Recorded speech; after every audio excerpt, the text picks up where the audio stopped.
Good morning વિદ્યાર્થી મિત્રો. આજે આપણે ધોરણ 6 અંગ્રેજી અંગ્રેજી વિષય જે છે એ તમે પહેલા ધોરણથી જ ભણો છો. આપણી માતૃભાષા ગુજરાતી છે, છતાં પણ અંગ્રેજી જે છે એ શું કામ વધારે મહત્વનું છે.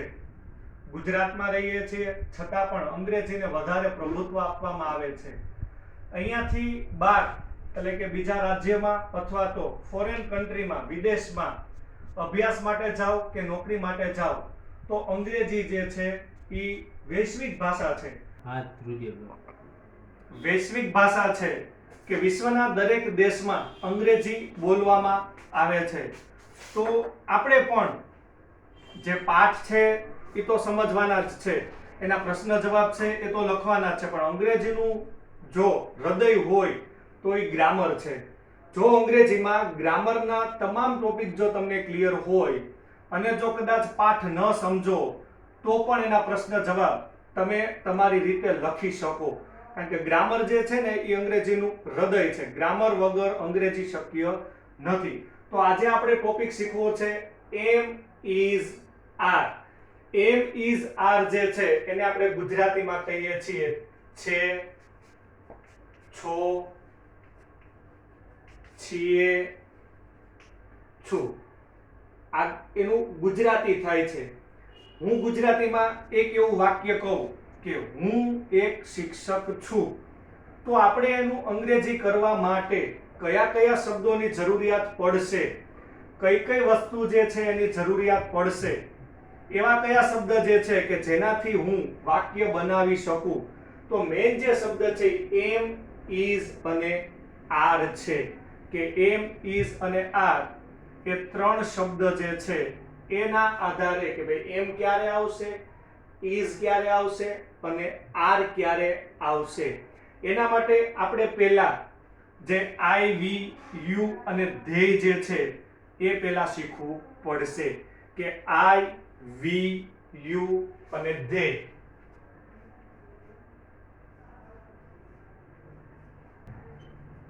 અને આપણે આઈ, વી, યુ અને ધેય. હવે આનું તમને જે છે એ ગુજરાતી લખી દઉં છું.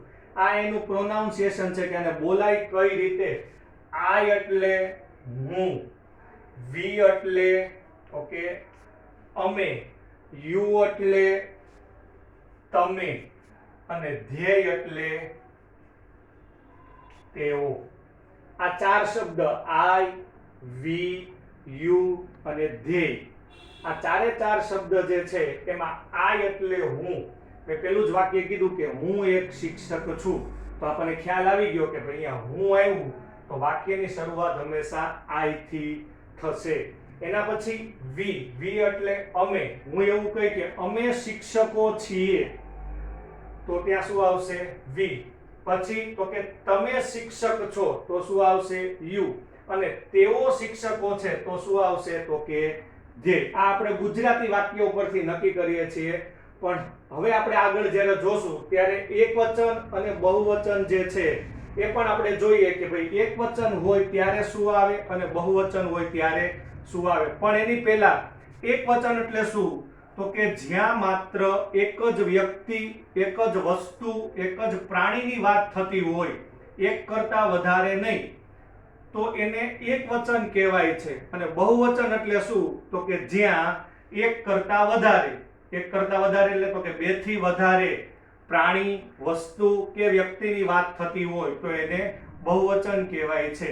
એકવચનમાં પણ આમાંથી અલગ શબ્દ લેવાનો થશે અને બહુવચનમાં પણ આમાંથી અલગ શબ્દ લેવાનો થશે. આપણે એનું આખું કોષ્ટક બનાવીએ. આપણે જોઈએ કે આઈ, વી, યુ અને ધેય આ ચાર શબ્દો સાથે આ એમ, ઇઝ અને આર માંથી આપણે કઈ વસ્તુ જે છે મૂકવાની છે. તો યાદ રાખવાનું કે આઈ સાથે હંમેશા શું આવશે એમ. આઈ જે છે એની સાથે હંમેશા શું મૂકવાનું છે એમ. આઈ એમ હંમેશા એમ જ બોલાય આઈ એમ. એના પછી વી આપેલું છે તો વી, યુ અને ધ્યેય આ ત્રણેય શબ્દ એવા છે કે જેની સાથે હંમેશા શું આવશે તો કે આર આવશે. એટલે જો આ ત્રણેય શબ્દમાં મેં છગડીયો કૌંસ કરીને અહીંયા દર્શાવું છું કે એ ત્રણેયની સાથે હંમેશા શું આવશે આર આવશે અને આઈ ની સાથે હંમેશા એમ આવશે. એટલે જ્યારે પણ વાક્ય બોલીએ ત્યારે આઈ એમ, પછી તો કે વી થી શરૂ થતું એ વાક્યમાં તો કે વી are, you R, they are. આ રીતે જે છે વાક્ય બનશે. એટલે આઈ સાથે એમ આવશે, વી સાથે આર, યુ સાથે આર અને ધ્યેય સાથે પણ આર આવશે. આ શું થયું તો કે આઈ, વી, યુ અને ધ્યેય. હવે આપણે જોઈએ કે બીજા ત્રણ શબ્દ હોય છે. હવે જે આપણે આઈ, વી, યુ અને ધ્યેય શીખ્યા એમાં તમને એક નોંધ લખી દઉં છું કે આ બધા જ જે છે એ બહુવચન કરતા છે. જ્યારે બહુવચન હોય ત્યારે આ બધાનો ઉપયોગ થાય છે, આઈ, વી, યુ અને ધ્યેય. એના પછી આપણે એવું જોઈએ હી, શી અને ઈટ. આને આપણે વાંચશું ગુજરાતીમાં હી, આને કહેવાય શી અને આને ઈટ. હવે જે હી, શી અને ઈટ જે છે એમાં આની જેમ એનો અર્થ નથી થતો, પણ હી જે છે એ કોના માટે વપરાય છે તો કે હી જે છે એ પુરુષ માટે વપરાય છે. જ્યારે કોઈ વાક્યમાં પુરુષની વાત થતી હોય ત્યારે હી મૂકવામાં આવે છે. શી કોના માટે વપરાશે તો કે સ્ત્રી માટે. જ્યારે કોઈ વાક્યમાં સ્ત્રી વિશેની વાત થતી હોય ત્યારે વાક્યમાં શી જે છે ત્યાંથી એની શરૂઆત થશે. એના પછી ઈટ. ઈટ કોના માટે વપરાય તો કે વસ્તુ, પ્રાણી અથવા નિર્જીવ બાબતો માટે. કોઈ વસ્તુની વાત થતી હોય, કોઈ પ્રાણીની વાત થતી હોય, જે સજીવ નથી પણ નિર્જીવ છે એવા લોકોની વાત થતી હોય ત્યારે ઈટનો ઉપયોગ થાય છે. અને આ જેમ બહુવચન કરતા છે એમ હી, શી અને ઈટ આ ત્રણેય જે છે એ એકવચન કરતા છે. આ ત્રણે ત્રણ જે છે હી, શી અને ઈટ એ શું છે એકવચન કરતા છે. જેમ આઈ ની સાથે એમ, વી, યુ, ધ્યેયની સાથે આર આવે છે તો જો અહીંયા એમ અને આર નો ઉપયોગ થઈ ગયો તો હવે આપણને એમ થાય કે ઇઝ ક્યાં આવશે તો આ ત્રણ જે છે હી, શી અને ઈટ આ ત્રણે ત્રણની સાથે હંમેશા શું મૂકવામાં આવે છે ઇઝ મૂકવામાં આવે છે. એટલે હી સાથે પણ ઇઝ એટલે કે હી ઇઝ, સી સાથે પણ ઇઝ એટલે કે સી ઇઝ અને ઈટ સાથે પણ ઇઝ એટલે કે ઈટ ઇઝ. તો ઇઝ જે છે એ આ ત્રણેય માટે વપરાશે કે હી ઇઝ, શી ઇઝ અને ઈટ ઇઝ. આ જે ત્રણ શબ્દ આજે આપણે સમજવાના હતા એમ, ઇઝ અને આર કે કોની સાથે આવશે તેમાં મેં કીધું એ પ્રમાણે કે આઈ, વી, યુ, ધ્યેયમાં આઈ ની સાથે એમ, વી, યુ અને ધ્યેયની સાથે આર અને હી, શી અને ઈટ ની સાથે આપણે ઇઝ મૂકવાનું છે. હવે આપણે આના જ વાક્ય જે છે એ બનાવતા શીખવાનું છે કે I am, we are, you are, they are, he is, she is, it is. આ પ્રમાણેના જે વાક્ય છે એ હવે આપણે આગળ બનાવવાના છે. આપણે આ જે છે આખો ચાર્ટ જોયો કે કોની સાથે શું આવે છે. હવે આપણે એના વાક્ય જોઈએ. સૌથી પહેલા આપણે શું જોયું આઈ. એનું ગુજરાતી શું થતું હતું હું. તો આપણે કેવું વાક્ય જોઈ જે હું થી શરૂ થતું હોય તો લખું છું હું એક શિક્ષક છું. વાક્ય શું લખ્યું મેં હું એક શિક્ષક છું. આમાંથી આપણે જોઈએ કે હું એટલે શું તો કે આઈ. એક શિક્ષક છું અહીંયા શું આવ્યું છું. અહીંયા આપણે લખ્યું છે કે એમ ઇઝ આર એટલે તો કે છે, છો, છીએ, છું. પણ આઈ ની સાથે ફરજિયાત શું મૂકશો તમે તો કે આઈ ની સાથે ફરજિયાત તમે શું મૂકશો એમ. એટલે પહેલા આપણે હું નું લખીએ જવાબમાં કે હું એટલે તો કે આઈ ની સાથે ફરજિયાત હંમેશા એમ જ આવશે, બીજું કાંઈ આવશે નહીં. એટલે આઈ એમ એક એટલે શું તો કે આગળ કરવાનું અ. એક બહુવચન અને એક વચનમાં ખાસ એ ડિફરન્સ છે કે એક વચન જ્યારે હોય ત્યારે એમાં એક જ વ્યક્તિ કે વસ્તુની વાત થતી હોય છે. તો અહીંયા એક શિક્ષક છે એટલે કે શું છે એક વચન. એક વચન છે એટલે આપણે શું મૂક્યું અ. આઈ એમ અ. શિક્ષકને શું કહેવાય તો કે ટીચર. એટલે આઈ એમ અ ટીચર. આપણું આઈ વાળું જે વાક્ય જે છે બની ગયું કે હું એક શિક્ષક છું તો આઈ એમ અ ટીચર. એના પછીનો આપણો શબ્દ છે વી. તો એમાં આપણે વાક્ય બનાવીએ ક્યાંથી શરૂ થશે તો કે વી એટલે અમે. તો આપણે ગુજરાતીમાં લખીએ કે અમે શિક્ષકો છીએ. હવે જો અહીંયા આપણને કેમ ખબર પડશે કે એક વચન છે કે બહુવચન તો કે અહીંયા આગળ એક એવું આપેલું નથી અને બીજું અહીંયા શું કીધું શિક્ષકો. શિક્ષકો એટલે ઝાઝા બધા, એક કરતા વધારે. એટલે વાક્ય કેવું છે બહુવચનનું આપેલું છે. જવાબ જોઈએ એનો કે અમે એટલે તો કે વી. ત્યાં મેં લખ્યું છે છગડીયો કાઉન્સ કરીને કે વી ની સાથે હંમેશા શું મૂકવાનું છે તો કે આર. તો અહીંયા શું મૂકશું વી આર. અને શિક્ષકો બહુવચન છે એટલે ટીચર્સ. We are teachers. અમે શિક્ષકો છીએ. સમજાણું? એના પછીનો શબ્દ છે યુ. યુ એટલે યુ આર સ્ટુડન્ટ. ત્રીજું વાક્ય છે તમે. તમે થી શરૂઆત કરવાની છે એટલે લખું છું તમે વિદ્યાર્થી છો. અહીંયા જો પાછું આપણે શું આવ્યું તમે વિદ્યાર્થી છો. તો તમે આવ્યું એટલે શરૂઆત ક્યાંથી થશે? તમે માં આપણે શું લખ્યું છે યુ. એટલે આપણે અહીંયા શરૂઆત કરશું વાક્યની યુ થી. યુ સાથે પણ શું આવશે આર. એટલે યુ આર અને વિદ્યાર્થી એટલે સ્ટુડન્ટ. You are. આપણે તમે ની જગ્યાએ શું મૂક્યું છે તો કે યુ. યુ સાથે હંમેશા શું આવશે તો કે આર. હવે જો અહીંયા એવું કીધું હતું કે એક શિક્ષક છું એટલે આપણે લખ્યું અ ટીચર. અહીંયા આપણે એવું નથી કીધું તો ઘણા વાક્યમાં એવું નહીં કીધું હોય. અહીંયા જોવાનું શું કીધું તમે વિદ્યાર્થી છો. તમે વિદ્યાર્થી છો એટલે ઝાઝા બધા નથી. જો એવું કીધું હોય કે તમે વિદ્યાર્થીઓ છો તો બહુવચન થાય. અહીંયા શું કીધું વિદ્યાર્થી એટલે એક જ વિદ્યાર્થીની વાત થઈ એટલે એક વચન છે. એટલે યુ આર એક વચન છે એટલે અ અને વિદ્યાર્થી એટલે student. You are a student. સમજાણું? આ રીતે જે છે એ આપણે કરવાનું થાય. ચોથું વાક્ય જે છે એ આપણે ધ્યેય એટલે તેઓ. ચોથું વાક્ય જે છે એ આપણો ચોથો શબ્દ ધ્યેય છે. એમાં તેઓ છે તો આપણે ગુજરાતી વાક્ય પણ ત્યાંથી જ શરૂ કરવું પડશે. તેઓ માતા પિતા છે. તેઓ શું છે? માતા પિતા છે. જવાબ લખવાની શરૂઆત કરી આપણને ખબર છે કે તેઓથી શરૂઆત થઈ એટલે ફરજિયાત શું આવશે ધ્યેય. એટલે અહીંયા ધ્યેય. હવે ધ્યેય સાથે પણ ફરજિયાત શું મૂકવાનું છે આર. એટલે ધ્યેય આર. હવે અહીંયા માતા પિતા. જો માતા એક જ હોય ને તો એક વચન.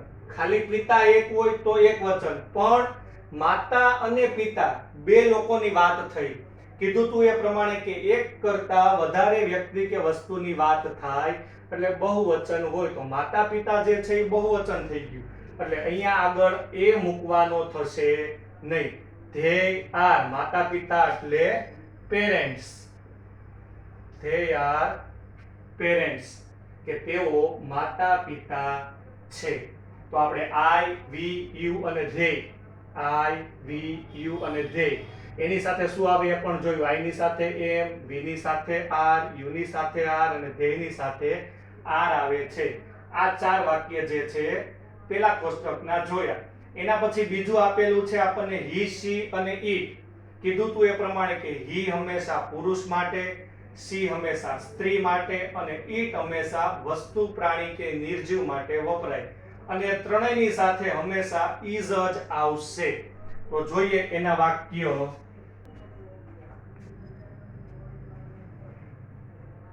હવે આપણે હી એટલે પુરુષ માટે વપરાય એવું એક વાક્ય જે છે એ શોધવાનું છે.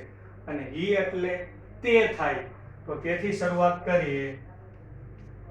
તે એક કલાકાર છે. કે તે એક કલાકાર છે, તો અહીંયા પુરુષની વાત થાય છે કે કોઈ એક પુરુષ એવો જે છે એ કલાકાર છે.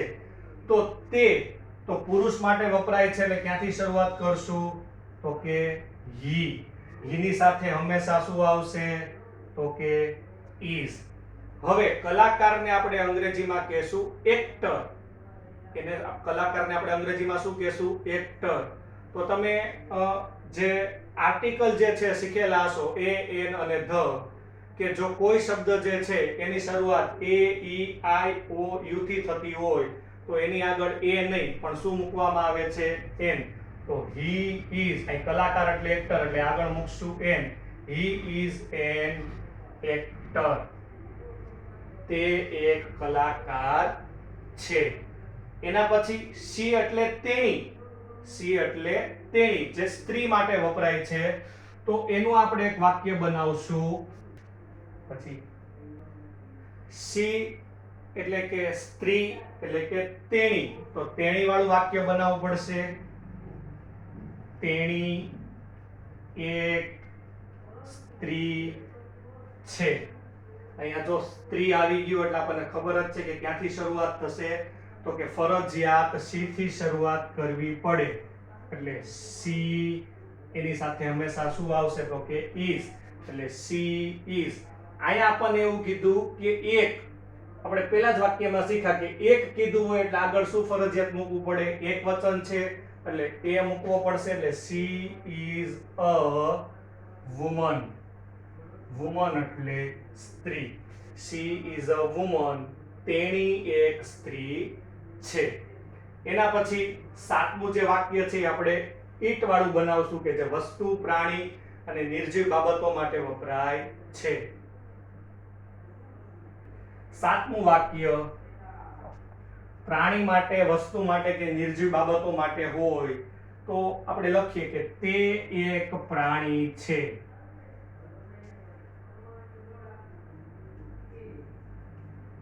તે એક પ્રાણી છે. પ્રાણી એવું એટલે આપણને ખબર છે કે ઈટ નો ઉપયોગ થશે. ઈટ સાથે પણ હંમેશા is આવશે. તો આપણે લખીએ તે એટલે તો કે ઈટ is. પ્રાણી એટલે શું થાય? તો કે એનિમલ. એનિમલમાં તો કે ફરીથી પાછું એ, એન, ધ વાળું અહીંયા ઉપયોગમાં લાગુ પડશે કે જો કોઈ શબ્દનો શરૂઆત એ, ઈ, આઈ કે ઓ, યુ થી થતી હોય તો આગળ આપણે એન મૂકવું પડે. એટલે પ્રાણી એટલે એનિમલ, તો અહીંયા શું મૂકશું? An. It is an animal. It is an animal. આ 7 વાક્ય અને આ આપણા 2 પોસ્ટર. સૌથી પહેલા તમારે શરૂઆત ક્યાંથી કરવાની છે? ચોપડામાં લખવાનું છે એમ ઇઝ આર થી. પછી તો કે આઈ, વી, યુ અને ધેય વાળું કોષ્ટક જે છે બનાવવાનું. એના પછી હી, સી અને ઈટ વાળું કોષ્ટક બનાવવાનું.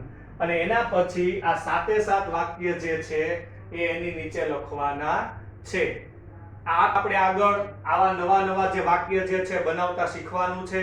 કોની સાથે કયું સંબંધક અને કયું જે કર્તા જે છે એ આવશે એ આપણે ખાસ મૂકતા શીખવાનું છે. આટલું જે છે એ આજના દિવસે અહીંયા સુધી રાખીએ છીએ. ચોપડામાં તમારે લખવાનું છે. 7 વાક્ય એક વખત જોઈ લ્યો. 7 વાક્ય જે છે એમાં આ આપણું પહેલું વાક્ય છે, આ આપણું બીજું વાક્ય છે, આ આપણું ત્રીજું વાક્ય છે, આ આપણું ચોથું વાક્ય છે, આ પાંચમું, આ છઠ્ઠું અને આ સાતમું. તમને ખ્યાલ આવે ભેગું ન થઈ જાય એટલા માટે લાઇનિંગ દોરી દીધી છે કે આ વાક્ય જે છે તમારા આ ગુજરાતી છે, આ અંગ્રેજી છે. એ જ રીતે બધામાં છે કે પહેલું વાક્ય આપણે ગુજરાતી લખ્યું અને એનું ને એનું નીચે અંગ્રેજી કરેલું છે.